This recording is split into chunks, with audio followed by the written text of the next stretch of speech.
ஸ்ரீ அஸ்ட்ரவிசன் நேயர் அனைவருக்கும் வணக்கம். நாம இன்னைக்கு 2024 ஜூலை மாதத்திற்கான ராசி பலன்களை பார்க்கலாம். நம்ம இன்ட்ரோவில் ஒவ்வொரு மாதமும் அந்தந்த மாதத்திற்குரிய கிரகங்கள் என்ன ஸ்பெஷலா தரப்போகுது, ஒரு ஸ்பெஷலான ஒரு யோகா அமைப்புல கிரகங்கள் இருக்கா அப்படிங்கிறத பத்தி சொல்லிட்டு இருக்கோம். இன்ட்ரோ ரொம்ப நீண்டுக்கிட்டே போனால் அதை ஸ்கிப் பண்ணிடுறீங்க. அதனால ஷார்ட் அண்ட் ஸ்வீட்டாக முடிச்சுக்கிறேன். ஒரே ஒரு பாயிண்ட் தான். இந்த மாதம் ஒரு சிறப்பான ஒரு அம்சம் என்னன்னா, செவ்வாய் குருவோட சேருது. செவ்வாய் கிரகம் குருவோட இணையும் போது அந்த யோகத்துக்கு பேரு குருமங்கள யோகம். அதாவது செவ்வாயால நமக்கு அபரிமிதமான நன்மைகள் கிடைக்கக்கூடிய ஒரு யோகம்.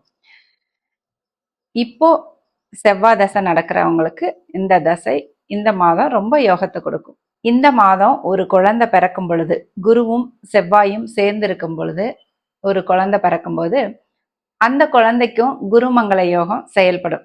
அந்த குழந்தை எந்த நட்சத்திரம், என்ன ராசி, என்ன லக்னத்துல பிறந்தாலும் செவ்வாய் தசையோ குரு தசையோ நடக்கும் பொழுது செவ்வாயோட காரகத்துவமான ரியல் எஸ்டேட், மருத்துவம், விளையாட்டுத்துறை, அதிகாரம், இந்த அமைப்புல மிகப்பெரிய நன்மைகள் செவ்வாய் தசையிலையும் குரு தசையிலையும் அந்த குழந்தைக்கு நடக்கும்.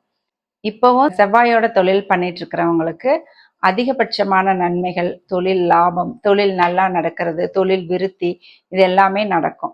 தனுசு, உங்களுடைய ராசி அதிபதி 6ஆம் இடத்துல இருந்து உங்களுக்கு பலன்களை கொடுத்துட்டு இருக்கார். 6ஆம் இடத்துல குரு மறைஞ்சா எல்லாருக்கும் கொஞ்சம் தனத்துக்கு கொஞ்சம் பிரச்சனை தான், பொருளாதார பிரச்சனை ஏற்படும். ஆனாலும் 6ஆம் இடத்தோட நல்ல விஷயங்களை உங்களுக்கு கொடுத்துட்டு தான் இருக்காரு. நல்ல வேலையை கொடுத்துருக்கிறார் தனுசு ராசிக்காரர்களுக்கு. 6ஆம் இடத்தோட இன்னொரு பலன் என்னன்னா, அடுத்தவர்கள் மூலமா நமக்கு கிடைக்கிற பணம். நீங்க யாருக்காவது கடன் கொடுத்து அந்த பணம் வராம ரொம்ப நாளா இழுபறியா இருந்தது, வாரா கடனா இருந்த பணம் உங்களுக்கு இப்ப கிடைக்க ஆரம்பிக்கும். உங்களுக்கு ஏதாவது செட்டில் பண்ண வேண்டிய பணம், உங்களுக்கு கிடைக்க வேண்டிய பணம் தான், ஆனா செட்டில் பண்ணாம ரொம்ப நாளா இழுத்தடிச்சிட்டு இருந்தா அந்த பணம் உங்களுக்கு கிடைக்கும். இல்ல உங்களுடைய உறவுக்காரங்கள், உங்களுடைய பெற்றோர்கள், உங்களுடைய அண்ணன் அக்கா, இவங்க கிட்ட இருந்து உங்களுக்கு உங்களுடைய சொத்துக்களோ உங்களுடைய பணமோ வர வேண்டியது, உங்களுடைய பாக பிரிவினை, பங்கு தொகை, இதெல்லாம் வர வேண்டியது இருந்தா அந்த பணமும் உங்களுக்கு இப்ப கிடைக்கும் இந்த குரு பெயர்ச்சியின் மூலமா. இப்போ 5ஆம் அதிபதி செவ்வாயும் 6ஆம் இடத்துல இருக்கார். அதாவது உங்களுடைய அதிர்ஷ்டஸ்தானாதிபதியும் 6ஆம் இடத்துல போய் அமையிறது. இந்த பணம் எல்லாம் உங்களுக்கு இந்த மாதம் சீக்கிரமா வரக்கூடிய ஒரு அமைப்பு ஒரு நல்லாவே இருக்கு. உங்களுடைய ராசி அதிபதி 6ஆம் இடத்துல இருக்கிறதுனால உங்களுக்கு தேவையில்லாத எதிர்ப்புகள், வம்பு, வழக்கு, பிரச்சனை இதெல்லாமும் கொஞ்சம் ஏற்படும். நல்ல பலன்கள் இருக்கும்போது கெட்ட பலன்களையும் கொஞ்சம் கொடுக்கதான் செய்வார் குரு. உங்களுடைய 7ஆம் இடத்துல, உங்களுடைய ராசிக்கு 7ஆம் இடத்துல சூரியனும் சுக்கிரனும் அமர்ந்திருக்காங்க. 6ஆம் அதிபதி 7ஆம் வீட்டுல போய் அமர்றது கணவன் மனைவிக்குள்ள சின்ன சின்ன பிரச்சனைகள் வர அமைப்பு தான். ஆனா அது ஒரு சுப கிரகமா இருக்கிறதுனால, சுக்கிரன் ஒரு சுப கிரகமா இருக்கிறதுனால, அவர் 7ஆம் வீட்டுல இருக்கிறதுனால பிரச்சனைகள் வந்து அது ஆஃப் ஆகி மீண்டும் சமாதானமா போற ஒரு அமைப்பு. சண்டையும் வரும், பாசமும் வரும். இந்த ரெண்டுமே நடக்கும் 7ஆம் இடத்துல சுக்கிரன் இருப்பால. சூரியனும், அதாவது உங்களுடைய பாக்கியாதிபதி சூரியனும் 7ஆம் இடத்துல இருக்கிறது ஒரு நல்ல அமைப்பு தான். அதாவது உங்களுடைய கணவனால, மனைவியால உங்களுக்கு நல்ல பாக்கியங்கள் கிடைக்கிற அமைப்பு, நல்ல நன்மைகள் கிடைக்கிற அமைப்பும் ஏற்படும்.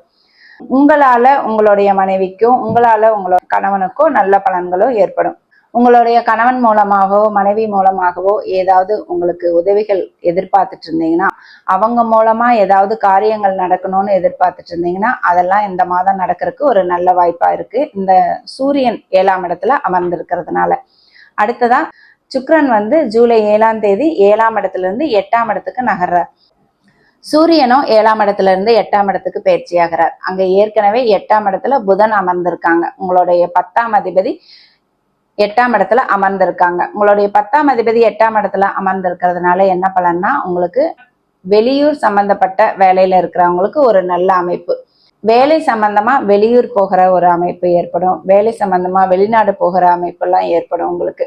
இந்த 8ஆம் இடத்துல கிரகங்கள் எல்லாமே மறையிறது ஒரு நன்மை இல்லாத அமைப்பு தான். ஏன்னா உங்களுடைய பாக்கியாதிபதி போய் 8ஆம் இடத்துல மறையிறது தனுசு ராசிக்கு ஜூலை 15க்கு மேல ஒரு கொஞ்சம் சிரமமான அமைப்பு தான். ஏன்னா உங்களுடைய ராசி அதிபதியும் 6ல இருக்கார், பாக்கியாதிபதியும் போய் 8ல மறையிறது ஒரு ஜூலை 15க்கு மேல நீங்க கொஞ்சம் கேர்ஃபுல்லா இருக்கிற அமைப்பு தான். எந்த விஷயத்திலையும் எச்சரிக்கையா இருக்கிற ஒரு அமைப்பு தான் ஜூலை 15க்கு மேல. ஜூலை 15 வரைக்கும் உங்களுக்கு நல்லாவே இருக்கும். அதாவது ஆடி மாதம் முழுவதும் சூரியன் வந்து 8ல மறையிறார் தனுசு ராசிக்கு. தனுசு ராசிக்கு ஆடி மாதம் வந்தாலே மோஸ்ட்லி தனுசு ராசிக்கு அவ்வளவு சரியில்லாத அமைப்பு தான், ஓரளவு சரியில்லாத அமைப்பு தான் ஏற்படும். ஏன்னா பாக்கியாதிபதி 8ல மறையிறது அவ்வளவு நல்லது இல்லை.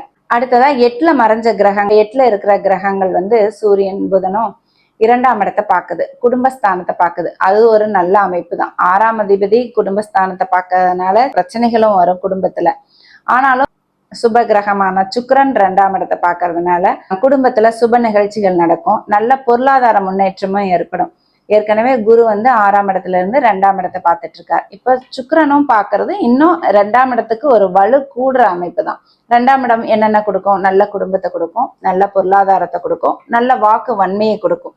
அதனால தனுசு ராசிக்காரர்களுக்கு ஜூலை 15 வரைக்கும் ஓரளவு நல்ல பலன்களே நடக்கும். ஜூலை 15க்கு மேல கொஞ்சம் கவனமா இருக்க வேண்டிய மாதம் தான் இது. 4ஆம் இடத்துல ராகு இருக்கிறதுனால, அதாவது உங்களுடைய சுகஸ்தானத்துல ராகு இருக்கிறதுனால உங்களுடைய சுகங்களை அப்பப்ப கெடுத்துக்கிட்டு தான் இருப்பார்.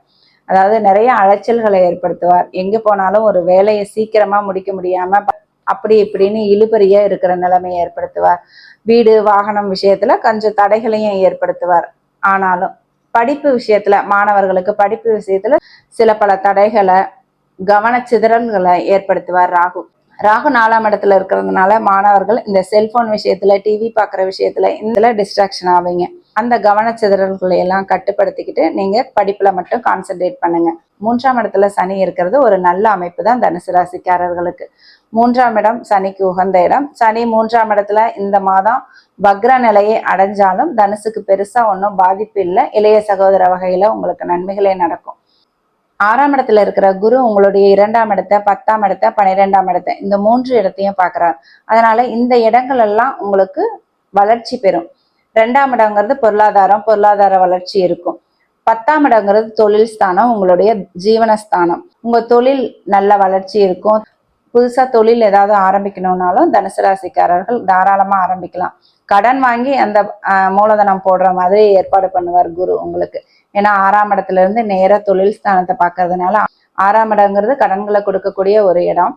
குரு அந்த இடத்துல இருந்து உங்களுக்கு 10ஆம் இடத்தை பார்க்கறதுனால சுப கடன்களை ஏற்படுத்துவார். அதாவது கடன்கள் மூலம் தொழில் ஆரம்பிச்சா அதுல வளர்ச்சியை உண்டாக்குவார் குரு. 12ஆம் இடத்தையும் குரு பார்க்கிறார். 12ஆம் இடத்தை குரு பார்க்கறது செலவுகள் தான், உங்களுக்கு சுப விரயங்கள் தான், சுப செலவுகள் தான் ஏற்படும்.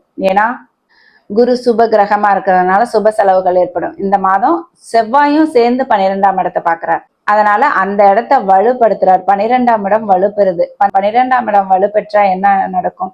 நிறைய பயணங்கள் ஏற்படும். உங்களுக்கு சின்ன சின்ன பயணங்கள் ஏற்படும், செலவுகள் ஏற்படும், அதனால விரயங்கள் ஏற்படும். இது ரெண்டும் தான். அயன சயன போகஸ்தானம் வந்து 12ஆம் இடம். உங்களுக்கு இந்த மாதம் ஓரளவுக்கு தனுசு ராசிக்காரர்களுக்கு நன்மைகளும், ஜூலை 15க்கு மேல கொஞ்சம் கவனமா இருக்கிற நிலைமையும் ஜூலை மாதம் ஏற்படுது.